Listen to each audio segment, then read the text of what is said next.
का अध्ययन पढ़ने वाले सभी बच्चों का आज के इस वीडियो लेक्चर में हार्दिक स्वागत।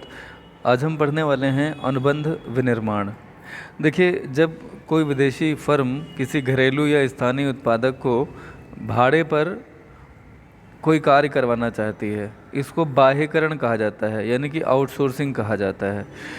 तो इससे समय की बचत होती है, श्रम लागत यानी कि लेबर कॉस्ट कम होती है, और ये तय हो जाता है कि जो उत्पाद है वो प्रभावी रूप से यानी इफ़ेक्टिवली वह हाई क्वालिटी का होगा, उच्च गुणवत्ता का होगा।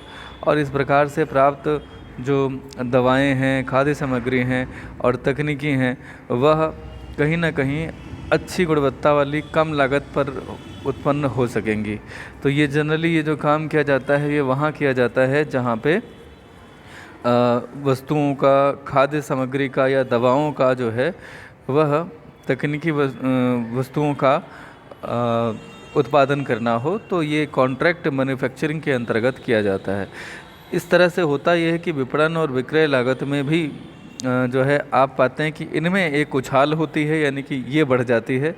उसका कारण क्या है कि जब आप किसी अन्य से उत्पादन करवाते हैं तो वहाँ पर आप जाहिर सी बात है किसी अन्य से उत्पादन करवाएंगे और आप विदेशों में इसे बेचना चाहेंगे, क्योंकि आप कॉन्ट्रैक्ट मैन्युफैक्चरिंग पढ़ रहे हैं कहाँ, इंटरनेशनल ट्रेड के अंतर्गत। तो आपने किसी और से अगर उत्पादन करवाया है, आप एक विदेशी कंपनी हैं, तो आपने जहाँ उत्पादन कराया है उसी होम कंट्री में आप उस वस्तु का विक्रय करना चाहेंगे। इसके लिए आपको वहाँ पर मार्केटिंग करनी होगी। तो मार्केटिंग में, विपणन में वहाँ पर जो लागत है वह काफ़ी ज़्यादा आती है। तो विपणन की जो लागत है और विक्रय की जो लागत है इसमें बढ़ोतरी होती है। लेकिन हाँ, जो कमी आती है वो किस में कमी आती है? समय की कमी होती है, बचत होती है, श्रम लागत कम आती है, और कहीं ना कहीं ये तय हो जाता है कि उत्पाद जो होंगे वो प्रभावी रूप से हाई क्वालिटी के होंगे, उच्च गुणवत्ता के होंगे। तो फिलहाल उत्पाद जो बनकर तैयार होता है उसका विपणन और विक्रय अंतर्राष्ट्रीय फर्म स्वयं करती है, और चूंकि वो वहाँ के स्थानीय लोकल मार्केट से बहुत परिचित नहीं होती, वहाँ की विपणन एजेंसियों से बहुत परिचित नहीं होती, इस वजह से वहाँ पर विपणन लागत और विक्रय लागत कहीं ना कहीं बढ़ जाती है। कुल मिलाकर के यह अनुबंध अपना उत्पाद किसी अन्य उत्पादक से बनवाने का एक तरह का कॉन्ट्रैक्ट होता है। निर्माण उद्योग में अनुबंध विनिर्माण एक महत्वपूर्ण तत्व है, यानी कि काफ़ी बड़ी मात्रा में एक अच्छा खासा प्रतिशत है, एक अच्छा खासा अनुपात है निर्माण उद्योग में अनुबंध विनिर्माण का, यानी कि ढेर सारा उत्पादन अनुबंध विनिर्माण यानी कि कॉन्ट्रैक्ट मैन्युफैक्चरिंग के माध्यम से ही होता है।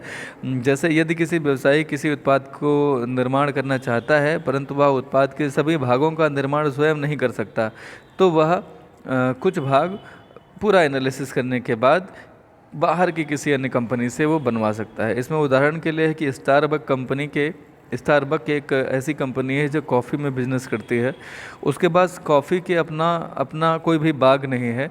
इसके लिए वह कॉफ़ी, कोको, चाय वगैरह की सामग्री दुनिया भर के किसानों से इंपोर्ट कर लेती है और बाद में उसे बेचती है। तो ये कॉन्ट्रैक्ट मैन्युफैक्चरिंग है।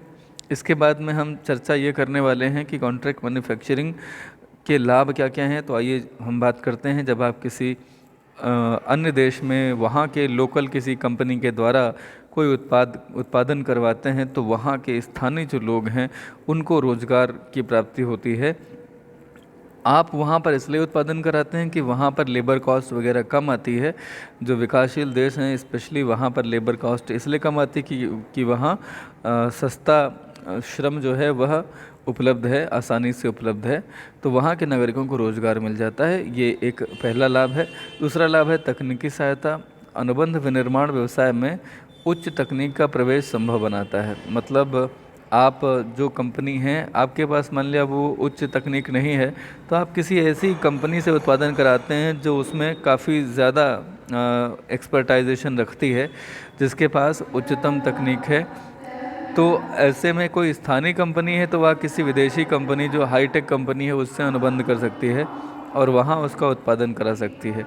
एक उदाहरण दिया गया है कि भारत की मान लेते हैं कोई कंपनी है, वो चीन से खिलौने के व्यवसाय में विस्तार करने के लिए गुणवत्ता तकनीकी के प्रयोग के लिए अनुबंध कर सकती है। तो ये भी अनुबंध कॉन्ट्रैक्ट का ही हिस्सा होगा और ये लाभ मिल जाएगा तकनीक का किसी स्थानीय कंपनी को किसी विदेशी कंपनी से। लोचशीलता एक इसका एडवांटेज है। अनुबंध विनिर्माण के अंतर्गत एक भाग का निर्माण अन्य कंपनी कर रही होती है, तो अगर वह चाहे तो अपने इस समय का उपयोग किसी अन्य काम को करने में लगा सकती है। तो इस प्रकार से कर्मचारी कंपनी जो है वो अपने कर्मचारियों से क्या करती है, कोई अतिरिक्त कार्य करवा सकती है, क्योंकि अब वो कर्मचारी उसके उस कार्य में जहाँ लगे होते हैं वो खाली होंगे, तो वो किसी अन्य कार्य के लिए उपलब्ध हो जाएंगे। पेशेवर लाभ, कंपनी के पास कार्य का अनुभव न होने पर वह किसी पेशेवर कंपनी से उस प्रकार का कार्य करा सकती है जो बहुत पहले से करती चली आ रही है। इससे लाभ ये होगा कि जो कार्य है वह शीघ्र हो जाएगा और प्रमापित तरीके से, यानी कि स्टैंडर्ड मेथडोलॉजी से वो हो पाएगा, और इस तरह से वहाँ पे कोई भी मटेरियल का वेस्टेज भी नहीं होगा। एक पांचवा लाभ है इसमें, इजी टू मैनेज। अनुबंध विनिर्माण कंपनी के बजट में ही गुणवत्ता कार्य करने की सुविधा दे देता है। मान लेते हैं कि आप एक कार बनाने वाली कंपनी है, आप पूरा इंजन चेसिस सब कुछ बनाते हैं, लेकिन कार में जो टायर हैं वो बनवाने में आपका अनुभव ये रहा है कि उसमें आपकी लागत कहीं ना कहीं ज़्यादा आती है और उससे कम लागत पर वही टायर दूसरी कंपनी बना करके आपको दे सकती है या दे सकती हैं। तो ऐसे में क्यों ना आप, और टायर भी वो अच्छे आपसे बना सकते हैं क्योंकि वो बहुत पहले से उनका काम एक्सक्लूसिवली टायर मैन्युफैक्चरिंग का है, तो क्यों ना आप उस कंपनी से कांटेक्ट कर लें और टायर उसी से बनवा लें, है ना। तो इससे ये होगा कि आप जो है कहीं ना कहीं आपके बजट में भी वो बात आ जाएगी और कार्य भी गुणवत्तापरक हो जाएगा। तो एक कंपनी अगर चाहें तो उत्पाद का डिज़ाइन, फैब्रिकेशन, ये सब जो है किसी अन्य से करा सकती है। ओके, इसकी सीमाएं भी हैं, आपने बड़े लाभ देख लिए। सीमाएं क्या क्या हैं?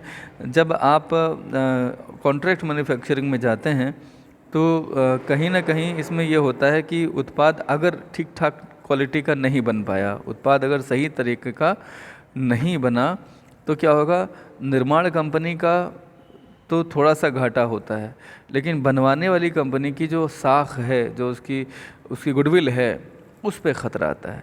तो हम पॉइंट वाइज पढ़ें। नियंत्रण, निर्माणी कंपनी को निर्माणी कंपनी के आदेश के अनुसार ही कार्य करना होता है, यानी कि निर्माणी कंपनी को निर्माण कराने वाली कंपनी से, ठीक है, या आदेश देने वाली कंपनी से ही के अनुसार कार्य करना होता है। अतः जो मैन्युफैक्चरिंग कंपनी है उसका मैन्युफैक्चरिंग कंपनी का कार्य नियंत्रण में नहीं रहता। यदि अनुबंध की शर्तें स्पष्ट हों तो इस कमी को पूरा किया जा सकता है। मतलब कहने का ये है कि निर्माण करना होता है जिस कंपनी को, मान लेते हैं वो डोमेस्टिक कंपनी है और आदेश किसी अन्य कंपनी ने दिया है, तो अगर शर्तें क्लियर नहीं हैं तो बहुत बार आदेश देने वाली कंपनी का नियंत्रण नहीं रहता और कहीं ना कहीं इसका खामियाजा भुगतना पड़ सकता है।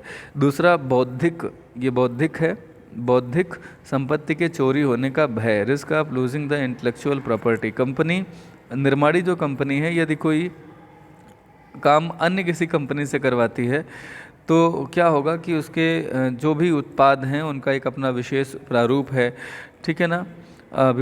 हो सकता है ये कि जो निर्माणी कंपनी है उसकी निर्माण की विधि विशेष होने के कारण जो अन्य कंपनी, जिससे मैंने अभी एग्जांपल लिया था कि कार बनाने वाली कोई कंपनी है, वो टायर स्वयं नहीं बना पाती है उतने कम बजट में, तो कहीं ऐसा ना हो कि जो दूसरी कंपनी टायर बना के उसे देती है उसकी टेक्नोलॉजी जो है वह उन टायरों के आधार पर उनका एनालिसिस करके कार बनाने वाली कंपनी चुरा ले। तो इसमें कहीं ना कहीं एक डर है बौद्धिक संपत्ति के चोरी होने का। और कभी कभी ऐसा भी होता है कि चूँकि कार में टायर को फिट करने का जिम्मा आप उसको देते हैं, उस कंपनी को देते हैं, तो उनके इंजीनियर्स अगर आपकी कार का कोई मॉडल ऐसा जो भी लॉन्च नहीं हुआ है उसके डिज़ाइन को या उसको अगर वो कॉपी कर लेते हैं तो भी एक ख़तरा है। तो दोनों को इसमें ख़तरा रहता है। अनुभवहीनता से हानि, लॉस फ्रॉम एक्सपीरियंस्ड मैन्युफैक्चरर्स, इसका मतलब ये होता है कि यदि लॉस फ्रॉम इनएक्सपीरियंस मैन्युफैक्चरर्स, यानी कि ऐसे मैन्युफैक्चरर्स हैं जो अनुभवहीन हैं। अगर आप उनसे कोई कार्य उत्पादन का निर्माण का करवा रहे होते हैं तो कभी कभी गुणवत्ता में कमी होती है, कंपनियों में विवाद होते हैं। निर्माण करवाने वाले को कभी कभी जो हानि होती है उससे उसको खुद ही उसका कहीं ना कहीं भुगतना पड़ता है, वहन करना पड़ता है। अनुभवहीनता से कच्चे माल का जो वेस्टेज है रॉ मटेरियल का, वो भी बहुत ज़्यादा होता है। और विवाद से बचाव के लिए अनुबंध इसी वजह से स्पष्ट अगर हो जाएं तो ज़्यादा अच्छा है। तो आपने अभी पढ़ा गया कॉन्ट्रैक्ट मैन्युफैक्चरिंग। कॉन्ट्रैक्ट मैन्युफैक्चरिंग क्या होती है आपने जाना, और ये भी जाना कि इसके लाभ क्या क्या हैं। रोज़गार मिलता है वहाँ के लोगों को, तकनीकी सहायताएं भी मिल जाती हैं, लोचशीलता रहती है। आप चाहें तो अपने कर्मचारी को किसी अन्य कार्य में लगा करके ज़्यादा अपना कार्य का दायरा बढ़ा सकते हैं। लाभ पेशेवर मिल जाते हैं, उन लोगों से आप उत्पादन का कार्य करा सकते हैं जो एक्सपर्ट हैं अपनी फील्ड के, और व्यवस्था करने में भी सहायता रहती है। लेकिन कुछ सीमाएं भी हैं नियंत्रण के, बौद्धिक चोरी की और अनुभवहीनता। अगर निर्माणी कंपनी की अनुभवहीनता है तो उससे उसे तो हानि होगी ही, आप भी बचे नहीं रह सकेंगे। फिर लाइसेंसिंग और फ्रेंचाइजिंग आता है। लाइसेंसिंग और फ्रेंचाइजिंग क्या है थोड़ा सा जानेंगे। ये अपने आप में एक नया सा टॉपिक है आपके लिए एज ए स्टूडेंट। वैसे तो ये काफ़ी पॉपुलर है। मैं आपको एक दो सेंटेंसेस में अंतर बताऊंगा लाइसेंसिंग और फ्रेंचाइजिंग का, ध्यान से सुनिएगा। ये भी एक तरह का कॉन्ट्रेक्चुअल एग्रीमेंट ही है किसी दूसरी कंपनी से जो विदेश में कार्य कर रही है उससे। आप एक इंटरनेशनल कंपनी है, दूसरे देश में बिजनेस करना चाहते हैं, वहाँ की किसी स्थानीय कंपनी से एक एग्रीमेंट करेंगे कॉन्ट्रैक्ट बेसिस पे। वो लाइसेंस और फ्रेंचाइजी दो तरह का हो सकता है, ठीक है। इसके अंतर्गत आप एक इंटरनेशनल फर्म के तौर पे दूसरी वहाँ की स्थानीय फर्म को कानूनी रूप से अपने उत्पाद को बेचने का अधिकार दे रहे होंगे, व्यापार करने का अधिकार दे रहे होंगे। ये बहुत ही सरल विधि है विदेशी व्यापार में, अगर आप जानना चाहते हैं उसकी। लाइसेंसर का नियंत्रण यहाँ पर बहुत कम होता है। Once you have given the license then ultimately you are not suppose to interfere any more. तो एक बार आपने लाइसेंस दे दिया, अब उसके बाद में वो अपने आप वित्तीय जोखिम लाइसेंसिंग लिखा है, लाइसेंसी को हस्तांतरित हो जाता है। लाइसेंसी माने लाइसेंस लेने वाला, लाइसेंसिंग नहीं है, ये क्या है लाइसेंसी, लाइसेंसी, ठीक है। तो लाइसेंस लेने वाला जो है उसके पास ही उसका पूरा जोखिम चला जाता है। लाइसेंसर जो होता है जिसने अपने उत्पाद को बेचने का अधिकार दिया है, उसका फिर लाइसेंस देने के बाद वहाँ उस देश में ज़्यादा रोल नहीं रह जाता है। विदेशी माल को, अपने उत्पाद और टेक्नोलॉजी को बेचने का अधिकार आप किसी अन्य को दे देते हैं विदेशी कंपनी के रूप में, और उसके बाद में आप उससे एक रॉयल्टी ले सकते हैं, एक फ़ीस ले सकते हैं, उसे रॉयल्टी कहा जाएगा, ठीक है।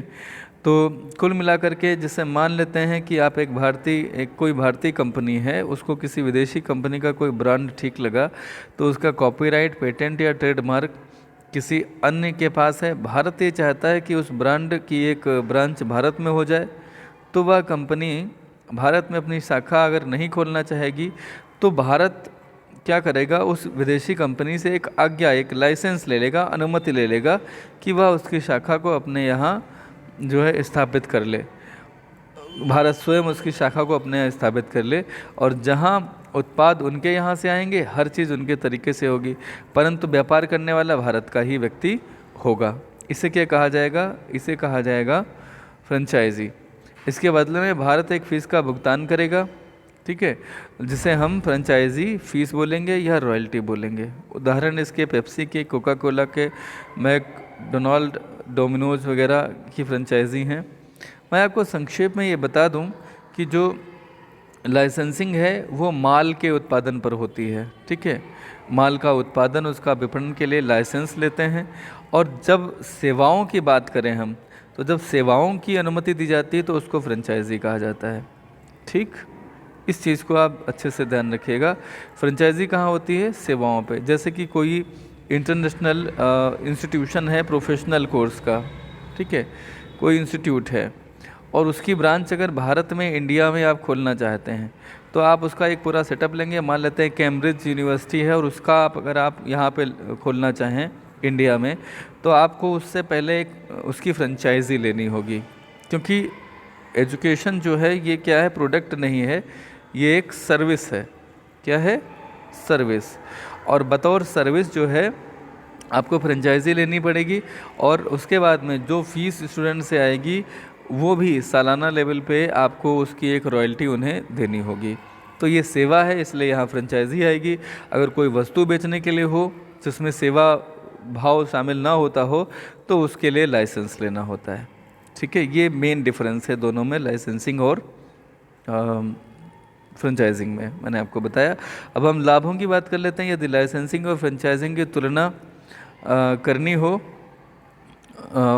उससे संयुक्त उपक्रम से या पूर्ण स्वामित्व वाली सहायक कंपनी से, तो मतलब इंटरनेशनल ट्रेड में एंट्री लेने के कुछ तरीके हैं। एक तो है कि आप वहाँ पे अपनी पूर्ण स्वामित्व वाली एक सहायक कंपनी बना लें 100% कैपेसिटी के साथ, उसके पूरे शेयर खरीदें आप, और वहाँ एक नई कंपनी की स्थापना कर दें, या कोई रनिंग कंपनी आप वहाँ ख़रीद लें, पूरे के पूरे शेयर कैपिटल उसकी आपकी अपनी हो। उसमें बहुत ज़्यादा इन्वेस्टमेंट लगता है। संयुक्त उपक्रम में भी आपको बहुत ज़्यादा आपस में तालमेल करना पड़ता है, पूरा कॉन्ट्रैक्ट साइन करना पड़ता है। उसकी जगह से लाइसेंसिंग और फ्रेंचाइजिंग किसी को दे देना, उसमें आपको कुछ करना नहीं, केवल आप अनुमति दे देते हैं और प्रोडक्ट सप्लाई कर देते हैं, बाकी सारा का काम वहाँ की कंपनी स्थानीय जो है वो करती चली जाती है। तो लाइसेंसिंग और फ्रेंचाइजिंग जो है ये अंतर्राष्ट्रीय व्यापार में जाने के जो अन्य तरीके हैं, संयुक्त उपक्रम या पूर्ण स्वामित्व वाली सहायक कंपनी, इनकी तुलना में ये काफ़ी आसान सरल विधि है। दूसरा, लाइसेंसर और फ्रेंचाइज़र व्यापार की व्यवस्था स्वयं करते हैं वहाँ, क्योंकि उनका व्यापार पहले से वहाँ चल रहा होता है, तो उसमें आपको कुछ अलग से करना नहीं पड़ता। वो ऑलरेडी पहले से वहाँ से प्रसिद्ध होते हैं, पॉपुलर होते हैं, उनकी जो है पॉपुलैरिटी की वजह से ऑलरेडी वहाँ पर उनका एक मार्केट शेयर होता है। तो आपको एज अ फॉरेन कंपनी वहाँ पर बिजनेस करने के लिए लाइसेंसर और फ्रेंचाइज़र वह माध्यम है जिसमें आपको बना बनाया बाज़ार वहाँ से मिल जाता है। जो तीसरा लाभ है इसका वो यह है कि लाइसेंसर या फ्रेंचाइज़र बिना विनियोग किए अप्रत्यक्ष रूप से अपना व्यापार दूसरे देश में फैला देते हैं। यानी कि उसमें आपको कोई अलग से इन्वेस्टमेंट करना नहीं पड़ता, आप केवल उन्हें अनुमति देते हैं और साथ ही साथ वो आपको फ़ीस भी चुकाते रहते हैं। तो बिना पैसा लगाए आपको वहाँ से फ़ीस के रूप में, फ्रेंचाइजी फ़ीस के रूप में धन मिल रहा होता है। ये भी बड़ा अच्छा है। चौथा है, यदि कभी किसी फ्रेंचाइजी या लाइसेंसी को हानि हो जाती है तो ऐसे में फ्रेंचाइज़र या लाइसेंसर को कोई अधिक हानि नहीं होती है, क्योंकि उसने वहाँ अपना कोई धन ही नहीं लगाया होता है। जब पैसा ही नहीं विनियोग किया तो जोखिम भी काहेगा, है ना। पांचवा पॉइंट, यदि लाइसेंसर लाइसेंस देने के बजाय स्वयं अपनी शाखा दूसरे देश में खोले तो ऐसे में उस देश की सरकार का हस्तक्षेप होगा उसमें। वहाँ की सरकारों के अपने कानून हैं, वो कई चीज़ों को लेकर के आपसे टैक्स वगैरह वसूल करेंगे, फॉर्मेलिटीज़ करनी होंगी, ठीक है। लेकिन अगर आप लाइसेंस या फ्रेंचाइजी लेकर जा रहे हैं तो आपको इस तरह की कोई औपचारिकता करने की ज़रूरत ही नहीं है। वो तो वहाँ का जो लोकल कंपनी वो ऑलरेडी उस चीज़ को डील कर चुका होगा या कर रहा होगा, तो आपको अलग से टेंशन लेने की ज़रूरत नहीं है। छठा लाभ यह है, लाइसेंसी या फ्रेंचाइजी स्थानीय बाज़ार या क्षेत्र से जुड़ा होता है, उसे वहाँ की पूरी जानकारी होती है। वह इसका एक लाभ फ्रेंचाइज़र यानी कि विदेशी कंपनी को मिल जाता है कि उस देश में वहाँ के बाज़ार में चल रहे जो वहाँ की परिस्थितियाँ हैं, जो वहाँ से संबंधित लोगों के टेस्ट हैं, ट्रेंड हैं, उनके जो अभिरुचियाँ हैं, उनके बारे में उससे सब पता होता है। जो वहाँ का स्थानीय लाइसेंसी होता है, फ्रेंचाइजी होता है, तो आपको उससे जो सूचना मिलती हैं उसके आधार पे अपने उत्पाद की प्लानिंग करने में आपको बड़ी आसानी रहती है। लाइसेंस या फ्रेंचाइजी माल या सेवाएं फ्रेंचाइज़र या लाइसेंसर नाम पर बेचता है, ठीक है। वो लाइसेंसर या फ्रेंचाइज़र के नाम यानी आप ही के नाम से बेचता है, तो आपके स्वामित्व पर या आपके ब्रांड पे कोई ख़तरा नहीं है। वो कॉपीराइट बेच नहीं सकता, वो आप ही का उस पर रहता है।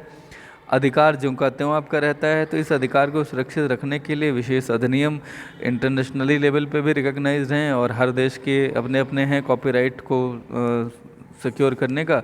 तो कहीं ना कहीं आप देखेंगे कि लाइसेंसिंग और फ्रेंचाइजी जो है वह इंटरनेशनल ट्रेड में एंट्री करने का बेस्ट तरीका है। लेकिन ऐसा नहीं कि इसके कुछ दोष नहीं हैं, इसकी कुछ सीमाएं भी हैं। पहली सीमा यह है कि लाइसेंसर या फ्रेंचाइज़र द्वारा अपनी तकनीक, अपना व्यापार, अपनी गोपनीयता या उत्पाद बनाने का फार्मूला आप लाइसेंसी या फ्रेंचाइजी को देते हैं, बदले में आप एक फ़ीस लेते हैं। डर ये बना रहता है कि कहीं लाइसेंसी या फ्रेंचाइज़र उस वस्तु को बनाकर अपने ब्रांड से बेचना ना शुरू कर दे, क्योंकि अब वह जानता है कि उस उत्पाद को कैसे तैयार किया जाता है। तो ये एक खतरा है। कभी कभी वो उसको एज इट इज़ ना बना करके उसमें थोड़े बहुत माइन्यूट चेंजेस कर देता है, फिर आप उसके ऊपर एक क्लेम भी नहीं कर सकते कि उसने आपके प्रोडक्ट को चुराया है। तो टेक्निकली जो है भले ऐसा हो, लेकिन लीगली आप उसके ऊपर कोई केस नहीं कर पाएंगे। ये एक थ्रेट है, एक रिस्क है। दूसरा है व्यापार की गोपनीयता दूसरे को पता चल जाती है। उस गोपनीयता के भंग होने का डर हमेशा बना रहता है, जो कि आपके व्यापार को हानि पहुंचा सकता है। आज जो आपका फ्रेंचाइजी है, कल अगर वो फ्रेंचाइजी ख़त्म होती है तो वही व्यक्ति आपका कंपटीटर हो जाएगा उसी मार्केट में, क्योंकि आपको वहाँ बिजनेस तो करना ही है। तो वो व्यक्ति स्थानीय अगर अपना प्रोडक्ट वैसा ही बनाने लगेगा तो वो कॉम्पिटिटर हो सकता है, और आपकी तमाम गोपनीयता यानी कि कॉन्फिडेंशियल इन्फॉर्मेशंस को वो जानता है। तो ऐसे में आपको नुकसान हो सकता है। तीसरा, फ्रेंचाइज़र या लाइसेंसर जो होते हैं ये बहुत बड़े नियम एवं प्रबंधन द्वारा किसी को लाइसेंसी देते हैं और उसको नियंत्रित करते हैं। ऐसे में कभी एक समय ऐसा आता है कि जो अभी तक सारे नियमों का पालन वो कर रहे थे, कुछ समय के बाद वह उन नियमों का पालन नहीं कर पाते, और इस तरह से क्या होगा कि जब वो आपके नियमों का पालन नहीं करेंगे तो ऐसे में वो आपसे अलग हो सकेंगे, अलग होने की स्थिति में पहुंचने लगेंगे, और ये कहीं ना कहीं आपके लिए अच्छा नहीं होगा, और उसमें फिर एक नया कॉम्पिटिटर पैदा होगा और वो आपकी जो गोपनीय सूचनाएं उनको कहीं ना कहीं ऐसे लोगों तक पहुंचा सकता है जो आपको ज़्यादा हानि पहुंचा सकते हैं। ऐसे में मतभेद और झगड़े भी हो सकते हैं। हाई कोर्ट या इंटरनेशनल कोर्ट में जाना पड़ेगा वहाँ पर, और ऐसी परिस्थिति में आपको हानि ही होगी। कोर्ट के चक्कर लगाना, वकीलों की फ़ीस देना, ये समय और धन दोनों को बर्बाद करना है। तो ये सब खतरे इसमें रहते हैं लाइसेंसिंग और फ्रेंचाइजी सिस्टम में। फिर बात आती है कि जॉइंट वेंचर क्या होता है। तो जॉइंट वेंचर को हम पढ़ेंगे कल। आज के लिए इतना ही, जितना आपको बताया गया है आप कृपया इसे बहुत ध्यान से पढ़ लें, और अगर इसमें कोई डाउट है तो कमेंट बॉक्स में आप अपने डाउट मेरे सामने रखने में बिल्कुल भी झिझक ना करें। ध्यान रखें कि संकोच जो है वो सीखने में सबसे बड़ी बाधा है। अगर आप उसे दूर कर सकें तो सीखना बिल्कुल अपने लिए सुनिश्चित कर सकेंगे। फ़िलहाल वीडियो अगर अच्छा लगा हो तो अपने साथियों के साथ साझा ज़रूर करें। सीखते रहें, साझा करते रहें, और घर पे रहते हुए सुरक्षित रहें। अगर घर से बाहर आना जाना पड़ रहा है तो कोरोना के जितने भी गाइडलाइंस हैं सुरक्षा के, आप उनका अनुपालन करें। मास्क ज़रूर लगाएं, सैनिटाइज़र लेके चलें साथ में, और उचित दूरी के सिद्धांत का पालन करें। बहुत बहुत धन्यवाद वीडियो को आखिर तक देखने के लिए। देखते रहें, सीखते रहें।